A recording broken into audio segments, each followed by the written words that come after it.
Sophia Soto with Oh, Yardbarker. How Hey, hello, how how are are you? good? How are you? Good, thank Good. you.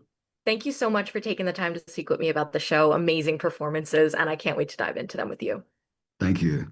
course. So the first thing I want to ask you is obviously this is a prequel. What do you think it is about prequels and origin stories that fascinates audiences, even if they know technically how the story ends? Good Good question. question. Well, it's always the how and the why and the what and the where, and like what drives these people? Yeah.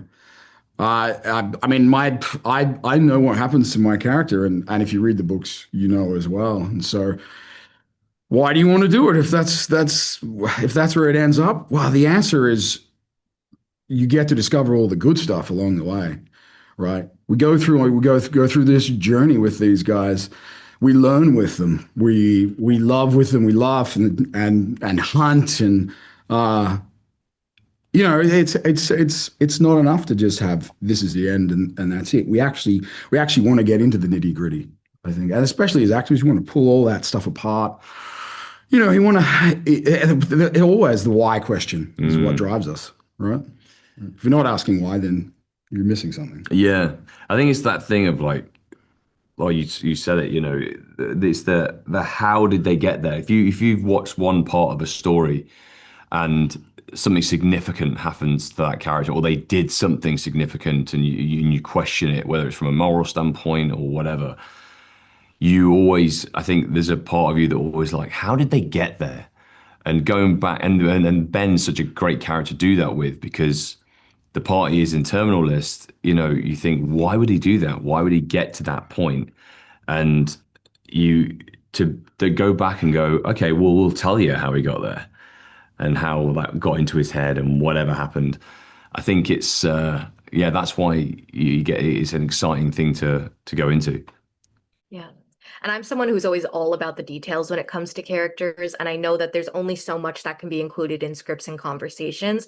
But as actors, is there any background information for your characters or one of their relationships that you personally came up with that wasn't actually included in any of the script or the conversations? Just something that you kind of created for yourself? Mm.